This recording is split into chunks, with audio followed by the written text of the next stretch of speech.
नमो नमः। दोस्तों, स्वागत है आपका। मैं डॉक्टर अभिनव उपाध्याय। आज हम संस्कृत वर्णमाला के विषय में आज हम चर्चा करेंगे। आज हम आपको इस वीडियो में पूरी संस्कृत वर्णमाला के बारे में बताएंगे और ये विषय आपको पूरा स्पष्ट होगा, ऐसा मेरी आपसे आशा है। आइए समझते हैं क्या है संस्कृत की वर्णमाला। इससे पहले वाले वीडियो में हमने आपको संस्कृत व्याकरण प्रवेश नाम से एक वीडियो बनाया था। उसमें संस्कृत व्याकरण में प्रवेश के लिए जो सामान्य शब्दों की परिचर्चा थी वो परिचर्चा हमने की। उसके बाद हमने प्रत्याहार सूत्रों का विमर्श किया। प्रत्याहार सूत्रों की उत्पत्ति के बारे में हमने जाना, माहेश्वरी सूत्रों के बारे में हमने जाना। इस वीडियो में हम अब उसी के आगे के क्रम में संस्कृत वर्णमाला के बारे में जानेंगे। आइए, संस्कृत वर्णमाला को लेकर बहुत से छात्रों को कई विषयों पर मतभेद रहता है। उन विषयों के बारे में भी यहाँ पर परिचर्चा की गई है। यह विषय आपके लिए सभी प्रतियोगिता परीक्षाओं के लिए निश्चित रूप से लाभदायक होगा। आइए, जयतु संस्कृतम जयतु भारतम। सबसे पहले हम जानते हैं संस्कृत भाषा किसे कहते हैं। भाष्यते अनया भाषा, जिसे बोला जाता है, व्यवहार में प्रयोग किया जाता है, उसे भाषा कहते हैं। संस्कृत भाषा उस भाषा को कहते हैं जो संस्कृत अर्थात शुद्ध एवं परिमार्जित हो। भाषा वाक्यों से बनती है। वाक्य में अनेक शब्द होते हैं और प्रत्येक शब्द में अनेक ध्वनियाँ रहती हैं। तो हमारा मुख्य अभिप्राय यह है कि जो वर्ण है वो क्या है, मतलब ध्वनि का ही एक रूप वर्ण है। वो किस प्रकार से, हम इस प्रकार से इसको समझ सकते हैं कि जो भाषा का पूरा स्वरूप है, इस भाषा में वाक्य निहित होते हैं। इस भाषा में वाक्य, बहुत सारे वाक्य होते हैं। इन वाक्यों में बहुत सारे शब्द होते हैं और इन शब्दों को जिससे प्रकट किया जाता है उसे हम ध्वनि कहते हैं, ऐसा हम कह सकते हैं। आगे देखिए, अब हमारे यहाँ पर मन में प्रश्न उठता है कि ध्वनि किसे कहते हैं। तो ध्वनि से अभिप्राय है कि मानव की वाणी के उस छोटे छोटे अंश को, यहाँ पर अंश है, ये गलत टाइप हो गया है, अंश को ध्वनि कहते हैं, जिनके टुकड़े न किए जा सकें। ध्वनि के उस छोटे से लिखित अंश को वर्ण अथवा अक्षर कहते हैं, मतलब उस वर्ण को जिसका कोई विभाजन नहीं किया जा सकता। जैसे भाषा का हमने विभाजन किया, भाषा में वाक्यों के बहुत सारे समूह हैं, बहुत सारे वाक्यों का समूह भाषा का निर्माण करता है। अब उन वाक्यों में क्या है, उन वाक्यों का भी यदि हम विभाजन करते हैं तो हमारे सामने आते हैं शब्द। यदि हम शब्दों का विभाजन करते हैं तो हमारे सामने वर्ण या अक्षर आते हैं, उनका हम विभाजन नहीं कर सकते हैं, वही ध्वनि है। उदाहरण के रूप में हम आपको यहाँ पर समझाते हैं। उदाहरण हमने यहाँ पर लिखा है कि चंद्रगुप्त एक प्रतापी राजा था। इस वाक्य में 5 शब्द हैं। चंद्रगुप्त, इस वाक्य में 5 शब्द हैं और प्रत्येक शब्द में पृथक पृथक ध्वनियाँ हैं। चंद्रगुप्त शब्द में कौन कौन सी अलग अलग ध्वनियाँ हैं, यदि हम इनका वर्ण विच्छेद करें तो हमें पता चलता है च, अ, न, हलंत वाला, द, र, फिर अ, फिर ग, फिर उ, फिर प, फिर त, प, फिर त, फिर अ। इस प्रकार से यहाँ पर 11 ध्वनियाँ हैं और यह चंद्रगुप्त शब्द का निर्माण यहाँ पर हुआ है, ऐसा हम यहाँ पर कह सकते हैं। तो आगे देखिए, अब ये जो क्या है, स्वर और व्यंजन, ये ध्वनियों के 2 भेद हैं। ध्वनियों के 2 भेद हैं, स्वर और व्यंजन। स्वर और व्यंजन में ध्वनि का अंतर है। वो क्या अंतर है वो हम आगे देखेंगे। स्वर वर्ण सबसे पहले हम जान रहे हैं, जिन वर्णों के उच्चारण में अन्य वर्णों की सहायता अपेक्षित नहीं होती है वे स्वर कहलाते हैं। या हम ऐसा कह सकते हैं, स्वयं राजन्ते इति स्वराः, मतलब वो स्वयं राजित होते हैं, उन्हें हम स्वर कहते हैं। स्वर 3 प्रकार के होते हैं, ह्रस्व स्वर, दीर्घ स्वर और संयुक्त स्वर। आइए, स्वर 13 होते हैं, मूल स्वर 13 होते हैं संख्या में। इस विषय को लेकर भी बहुत से छात्रों के बीच में शंका है, मूल स्वर कितने हैं, क्या है, वो हम आगे की जो अब आगे पढ़ते जाएंगे, आगे आपको और स्पष्ट होता जाएगा। आप पूरे वीडियो को ध्यान से देखें, ध्यान से सुने। यदि फिर भी आपकी कोई जिज्ञासा रहती है तो आप कमेंट बॉक्स में लिखें, आपको जरूर आपकी जिज्ञासा का समाधान किया जाएगा। तो स्वर 13 हैं, इसमें ह्रस्व स्वर हैं अ, ई, उ, री और ली। दीर्घ स्वर हैं आ, ई, उ और री। मिश्र विकृत दीर्घ स्वर है ए, ओ, औ। ये मिश्र विकृत है, मतलब ये किन्हीं 2 स्वरों के मिलन से इनका निर्माण हुआ है। माहेश्वरी सूत्रों के अनुसार अच नो होते हैं, यानी स्वर नो होते हैं। अच प्रत्याहार जिसे हम कहते हैं वह नो है। अ, ई, उ, री, री, ए, ओ, आई, आउ। इनमें अ, ई, उ, री, ली ये 5 मूल स्वर कहलाते हैं और ए, आउ, आई, आउ ये संयुक्त स्वरों के नाम से जाने जाते हैं क्योंकि ये मिश्रित स्वर हैं। आगे हम देखते हैं, पाणिनि शिक्षा के अनुसार स्वर 21 या 22 कहे गए हैं। पाणिनि शिक्षा की यदि हम बात करें तो वहाँ पर स्वरों की संख्या 21 या 22 बताई गई है। पाणिनीय स्वरों के अनुसार पाणिनि शिक्षा एक शिक्षा का एक ग्रंथ है जिसमें 62 या 63 श्लोक हैं, जिसमें उच्चारण से संबंधित शिक्षा के बारे में बताया है। तो यहाँ पर हम बताते हैं तो अ, ई, उ, री इनके 3 भेद हैं, ह्रस्व, दीर्घ, प्लुत, यानी ये 4 स्वर हैं, चारों के 3-3 भेद है तो ये 12 भेद हो गए। फिर ऐसे ही लृ केवल प्लुत है, यानी इसका ह्रस्व या प्लुत और प्लुत इसके 2 भेद हैं, इसको 1 या 2 माना जाता है। वैसे ही ए, औ, आई, औ इसके केवल दीर्घ और प्लुत माने जाते हैं, मतलब इसका ह्रस्व हमारे को नहीं मिलता है इनका, इसलिए इनके इन चारों के 2-2 भेद हैं, इसलिए 8 हो गए हैं। 12, 8, 20 और 2, 22। यदि लृ का ह्रस्व ही माना जाए तो 21 होगा, यदि प्लुत ही माना जाए तो 21 होगा, यदि ह्रस्व और प्लुत दोनों माने जाएंगे तो 22। इस प्रकार से आप यहाँ पर समझ सकते हैं, आपको किसी प्रकार का संदेह नहीं रहना चाहिए। मूल जो हमने देखा कुल स्वर, यदि परीक्षा में प्रश्न आता है कुल स्वर कितने हैं तो 13 हैं। माहेश्वरी सूत्रों के अनुसार अच स्वर कितने हैं तो 9 हैं। और पाणिनि शिक्षा के अनुसार स्वर कितने हैं 21 व 22। परीक्षा में यदि आपके ऑप्शन आएगा तो 20, 18, 21 या 22 इसी प्रकार से ऑप्शन आएगा। 21, 22 दोनों अलग नहीं आएंगे। यदि दोनों ऑप्शन अलग अलग आते हैं तो दोनों ही उत्तर सही माने जाएंगे। इसका प्रमाण हमारे पास उपलब्ध है। आइए हम बात करते हैं अब व्यंजन वर्णों की। व्यंजन वर्ण किन्हें कहते हैं? व्यंजन वर्ण से अभिप्राय है जिन वर्णों के उच्चारण करने में स्वर वर्णों की सहायता लेनी पड़ती है वे व्यंजन वर्ण कहलाते हैं। वे सारे वर्ण व्यंजन वर्ण कहलाते हैं। ये आपको यहाँ पर सामने नजर आ रहे हैं। ये कौन कौन से व्यंजन वर्ण हैं? ये व्यंजन वर्ण संख्या में 33 होते हैं जो हमने आपके सामने लिखा है। हल प्रत्याहार के अंतर्गत आने वाले सारे वर्ण व्यंजन कहलाते हैं।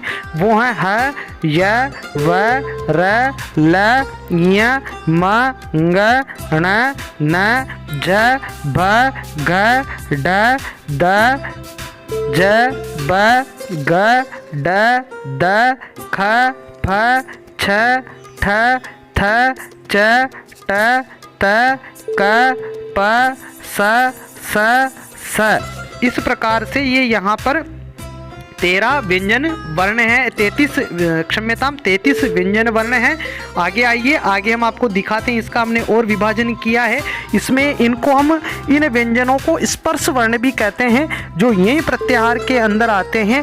ये 25 स्पर्श वर्णाः सन्ति, 25 स्पर्श वर्ण कहे जाते हैं।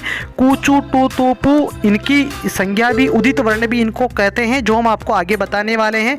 क वर्ग, च वर्ग, ट वर्ग, त वर्ग, प वर्ग, अंतस्थ और उष्म ये सारे व्यंजन वर्ण थे जो भी हमने आपको बताए। इनको हमने इस क्रम से विभाजित किया है। क वर्ग में 5 वर्ण हैं, च वर्ग में 5 वर्ण हैं, ट वर्ग में 5 वर्ण हैं, त वर्ग में 5 हैं, प वर्ग में 5 हैं और अंतस्थ यरलव अंतस्ताः ससः उष्मः यानी सल उष्माणः। शल वर्ण जो होते हैं वो उष्म वर्ण होते हैं और यण अंतस्ताः जो यण वर्ण होते हैं वो अंतस्थ कहे जाते हैं। इनके बारे में भी हम आपको आगे स्पष्टता से बता रहे हैं। देखिए, इन 25 वर्णों के उच्चारण में तालु आदि उच्चारण स्थानों का स्पर्श होता है, अतः इन्हें स्पर्श वर्ण कहा जाता है। यही प्रत्याहार जो है इसमें सारे ये 25 वर्ण आते हैं।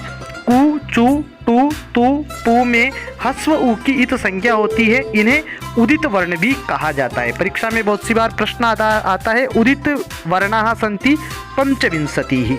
कु से 5 वर्णों का स्वीकार किया जाएगा। कु वर्ग, कु जहाँ पर आ गया वहाँ से क वर्ग में आने वाले पांचों वर्णों को स्वीकार किया जाएगा। आइए अब आगे देखते हैं। हमने बताया था आपको अंतस्थ वर्ण, 4 अंतस्थ वर्ण हैं। यण प्रत्याहार जो हैं वो अंतस्थ आते हैं, यण अंतस्ताहा ऐसा भी कहा गया है। य व र ल इनके उच्चारण में, इनका जब उच्चारण किया जाता है तो इनके उच्चारण में वायु मुख से बाहर नहीं निकलकर अंदर ही विद्यमान रहती है, इसलिए इन्हें अंतस्थ वर्ण कहते हैं। अंतस्थ वर्ण में 4 वर्ण आते हैं, य व र ल। इसका जो अंतस्थ वर्ण में कौन से प्रत्याहार आते हैं, यण प्रत्याहार अंतस्थ वर्ण में गिने जाते हैं, जो संख्या में 4 है, इनको कहा जाता है यण अंतस्ताः। ऐसा आप जान गए होंगे, परीक्षा में इससे भी संबंधित एक प्रश्न किया जाता है, आप इसे याद रखें। आगे आइए, आगे देखते हैं हम। उष्माणः शल उष्माणाः ऐसा कहा जाता है। सल प्रत्याहार में आने वाले वर्ण उष्म वर्ण कहलाते हैं, उष्म वर्ण कहलाते हैं। वे कौन कौन से हैं, वे यदि हम यहाँ देखते हैं तो वो हैं स स श ह। ये जो 4 वर्ण हैं ये उष्म वर्ण कहलाते हैं। इनके उच्चारण में मुख से उष्मा का निकास होता है, अतः इन्हें उष्म वर्ण कहा जाता है। आपको याद रखना है, उष्म वर्ण में 4 वर्ण आते हैं। सल प्रत्याहार के जो वर्ण हैं वह उष्ण वर्ण में आते हैं, ऐसा आप याद रखेंगे। आगे देखिए, संयुक्त वर्ण क्ष क और स से मिलकर संयुक्त वर्ण का निर्माण हुआ है। ये संयुक्त वर्ण भी आपको याद रखने हैं, लेकिन इन वर्णों को यहाँ पर आपको एक चीज़ ध्यान देने योग्य है कि इन वर्णों का स्वतंत्र वर्ण, इन वर्णों को स्वतंत्र वर्ण नहीं माना गया है। ये 2 वर्णों के संयोग मात्र हैं, इनकी गणना वर्णमाला में नहीं होती है, इसको आप याद रखेंगे। ये संयुक्त वर्ण है। पहला है क्ष जो क और स से मिलकर बना है। दूसरा है त्र, वो त और र से मिलकर बना है। तीसरा है ञ, यह ज और य से मिलकर बना है। आप इसे समझ गए होंगे। आगे देखिए, अयोगवाह जो वर्ण का ही एक रूप है, जिसे आपको समझना बड़ा अनिवार्य है। ऐसे वर्ण या चिन्ह जिनका पाठ सामान्य वर्णमाला में नहीं है, फिर भी लेखन या उच्चारण में प्रयुक्त होने में अयोगवाह कहलाते हैं। यह अयोगवाह निम्नलिखित हैं। 4 प्रकार के अयोगवाह होते हैं, वह कौन कौन से हैं, एक एक हम जानते हैं। अनुस्वार, अ के बाद स्थित यह चिन्ह अनुस्वार कहलाता है। जो यहाँ पर अ वर्ण पर जो लिखा हुआ है ना, अ के ऊपर ये जो लिखा हुआ है, इसे अनुस्वार कहते हैं, इसे अनुस्वार कहते हैं। अ के ऊपर जो लिखा गया है। विसर्ग, विसर्ग किसे कहते हैं, जो ये लिखा हुआ है अ के बाद स्थित चिन्ह को विसर्ग कहा जाता है। विसर्ग को ही विसर्जनीय भी कहा जाता है, आप इसका याद रखेंगे। फिर तीसरा है अयोगवाह में विसर्ग, अर्ध विसर्ग। विसर्ग का आधा स्वरूप विसर्ग कहलाता है। अर्ध विसर्ग 2 प्रकार का होता है, जिह्वामूलीय और उपदमानीय। अब आइए हम इनको बारे में जानते हैं, क्या जिह्वामूलीय है और क्या उपदमानीय है। तो सबसे पहले हमारे सामने है जिह्वामूलीय। क और ख से पहले, जो क और ख से पहले विद्यमान अर्ध विसर्ग यानी आधा विसर्ग जिह्वामूलीय कहलाता है। इसका स्वरूप ऐसा होता है, देखिए, ये क से पहले और ये ख से पहले, इस प्रकार से जो वर्ण लिखा जाता है उसे हम जिह्वामूलीय कहते हैं। तो आप इस चीज़ को समझ गए होंगे, निश्चित रूप से इसको जिह्वामूलीय हम कहते हैं। आगे हम देखेंगे उपदमानीय है। उपदमानीय है प और फ जो है से विद्यमान अर्ध विसर्ग उपदमानीय कहलाता है। यानी प और फ से पहले जो आधा विसर्ग होता है उसे उपदमानीय कहते हैं। इसको चिन्हित रूप में हम ऐसे लिख सकते हैं, ये प और ये फ, इस प्रकार से जो लिखा होता है उसे उपदमानीय कहा जाता है। ये आपको याद रखना है। ये अयोगवाह है। चौथा अयोगवाह है यम वर्ण, जिसे हम कहते हैं वर्ग के प्रारंभिक जो शब्द हैं, वर्ग के प्रारंभिक 4 वर्णों के द्वित्व रूप के आगे किसी भी वर्ग के पंचम वर्ण, ये पंचम वर्ण जो हैं ये सामने है, पंचम वर्ण के रहने पर पहले के जैसा द्वितीय वर्ण को यम कहा जाता है। पाणिनीय शिक्षा में यम वर्ण 4 स्वीकार किए गए हैं। इसका भी हम आपको उदाहरण देकर स्पष्ट करते हैं। देखिए, ये जो उदाहरण है ये हमने यहाँ पर इसी का उदाहरण आपके सामने रखा है। पलिकन्नी में द्वितीय का यम है, यहाँ पर 2 क है, तो जो द्वितीय क है यानी 2 बार द्वित्व जो हो रहा है, क का द्वित्व हो रहा है, यहाँ पर क 2 बार आ रहा है, उसे द्वित्व कहते हैं। तो ये जो द्वितीय क है ये यम है। यहाँ पर आपको बस इतना ही याद रखना है, जहाँ पर द्वित्व होता है वहाँ पर द्वित्व होने पर जो द्वितीय रूप होता है वह यम कहलाता है। वो कब होता है? वर्ग के पंचम के रहने पर, यानी वर्ग का 5वां वर्ण यदि आगे रहता है तो उससे पहले द्वित्व जहाँ होता है वो ही कहलाता है। आगे है चखनतु। ये यहाँ पर थोड़ा सा टाइपिंग मिस्टेक है ना, तो मैं आपको यहाँ पर स्पष्ट कर देता हूँ। ये रूप है यहाँ पर चखनतु, तो ये ऐसे है च ख फिर न और फिर तु। तो यहाँ पर जो द्वितीय ख है, ये दूसरा वाला जो ख है ये यम है, ये यहाँ पर यम है। ठीक है, फिर आगे है अग्नि। अग्नि में भी ऐसे ही द्वितीय ग जो है वो यम है। ग्नन्ति में द्वितीय घ यम है। ठीक है, अब हम बात करते हैं, हम आपको जो बता रहे थे अनुस्वार, इसके बारे में आपको समझना चाहिए। अनुस्वार म या न का रूपांतर होता है और विसर्ग र या स का रूपांतर है। मतलब जो अनुस्वार है वो म या न का ही एक रूप है। अनुस्वार और विसर्ग सदैव स्वरों के पीछे प्रयुक्त होते हैं, अतः इन्हें स्वर भी माना जाता है। गुण की अपेक्षा से स्वरों के 3 भेद होते हैं, ह्रस्व, दीर्घ और प्लुत। ये हम आपको वहाँ बताने वाले थे, वहाँ हमने आपको कहीं आप कंफ्यूज ना हो इसलिए हमने इसको अंत में रखा है कि स्वरों के 3 अलग अलग भेद बताए हैं। वो तीनों अलग अलग भेद कौन से हैं? देखिए, एक मात्रो भवेद ह्रस्वो, द्विमात्रो दीर्घ उच्यते, त्रिमात्रस्तु प्लुतो गेयो, व्यंजन च अर्धमात्रिकम। अर्थात एक मात्रिक ह्रस्व, द्विमात्रिक दीर्घ तथा त्रिमात्रिक प्लुत कहा जाता है और व्यंजन में आधी मात्रा होती है। उच्चारण की विशेषता के कारण प्रत्येक स्वर के 3 भेद होते हैं, उद्दात, अनुद्दात और स्वरित। उद्दात किसे कहते हैं? उच्चैर उद्दात है, जो अर्थात तालु आदि स्थानों के ऊर्ध्व भाग से ऊपर के भाग से उच्चारित होने वाले स्वर उद्दात कहलाते हैं। ये स्वर के 3 भेद हैं जो आपको हमेशा यहाँ पर याद रखने हैं। कौन कौन से हैं? वो हैं उद्दात, अनुद्दात और स्वरित। उद्दात, अनुद्दात और स्वरित, ये स्वर के 3 भेद हैं जो आपको याद रखने हैं। उद्दात, अनुद्दात और स्वरित। उच्चैर उद्दात है, निच्चैर अनुद्दात है, समाहारित स्वरित है। ये इनकी परिभाषा है जो आपको याद रखना है। आगे देखिए, अनुद्दात के बारे में बता रहे हैं यहाँ पर। अनुद्दात है तो कौन सा अनुद्दात है? निच्चैर अनुद्दात है। तालु आदि स्थानों के अधोभाग यानी नीचे से, अधोभाग से उच्चारित होने वाले स्वर अनुद्दात होते हैं। जो अनुद्दात होते हैं ये आपको ध्यान रखना है। स्वरित कौन से हैं? समाहारः स्वरितः। जो समाहारित हैं वे स्वरित कहलाते हैं। उद्दात और अनुद्दात ये दोनों धर्म जिसमें मिश्रित हों वे स्वर स्वरित कहलाते हैं, क्योंकि स्वरित का जो लक्षण है वो भी लिखा है समाहारः स्वरित है। जहाँ पर समाहार है इन दोनों का, उद्दात का और अनुद्दात का जो मिश्रण रूप है वो अनुद्दात स्वरित कहलाते हैं। आपको ये याद रखना है। यहाँ पर आपको यही याद रखना है कि स्वर के 3 भेद हैं, उद्दात, अनुद्दात और स्वरित। ठीक है, आगे देखते हैं। इस प्रकार स्वरों के ह्रस्व, दीर्घ और प्लुत भेदों से तथा ह्रस्व आदि उद्दात, अनुद्दात और स्वरित भेदों के होने से प्रत्येक स्वर के 9 भेद होते हैं। यहाँ पर आपको साथियों याद रखना है कि प्रत्येक स्वर के 9 भेद बताए गए हैं। ये 9 भेद परीक्षा में भी पूछे जाते हैं।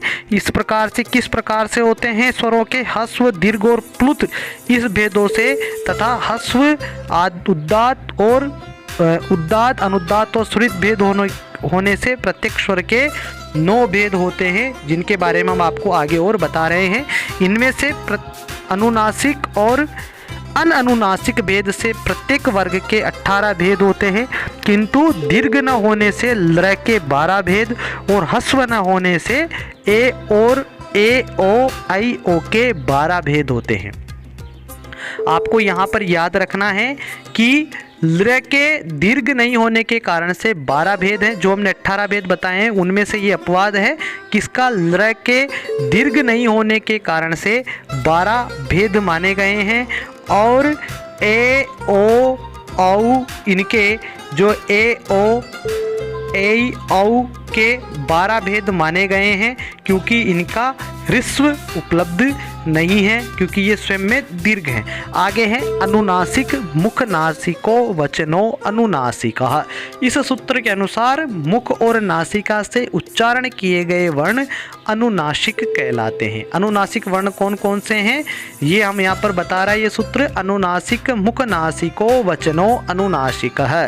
इस सूत्र के अनुसार मुख और नासिका से उच्चारण किए गए वर्ण अनुनासिक कहलाते हैं, यथा आ आई ए आदि। ठीक है।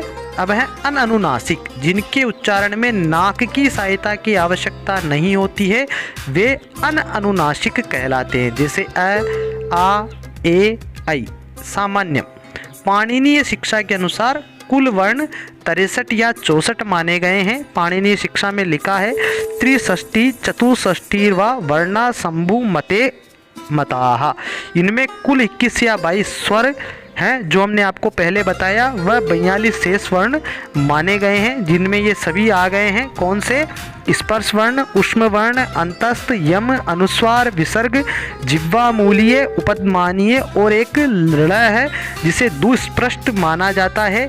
यह भी पाणिनीय शिक्षा का ही एक है, जिसे ल कहते हैं। इस प्रकार का एक ल लिखा जाता है, उसे यहाँ पर दुस्पृष्ट माना जाता है, जो वैदिक प्रक्रिया में ड से पहले तथा बाद में स्वर के होने पर ड के स्थान पर दुस्पृष्ट आदेश हो जाता है। ये आपको याद रखना है। ठीक है। आपको किसी प्रकार की समस्या नहीं होनी चाहिए। फिर भी आपको ये विषय आपको बहुत अच्छे से समझने में आया होगा। फिर भी आपकी कोई जिज्ञासा है तो आप कमेंट बॉक्स में आप लिख सकते हैं, आपकी जिज्ञासा का समाधान किया जाएगा। जयतु संस्कृतम जयतु भारतम। वीडियो को लाइक करना ना भूलें, शेयर करना ना भूलें, चैनल को सब्सक्राइब करना ना भूलें। धन्यवादः। पुनः मिलामः। जयतु संस्कृतम जयतु भारतम।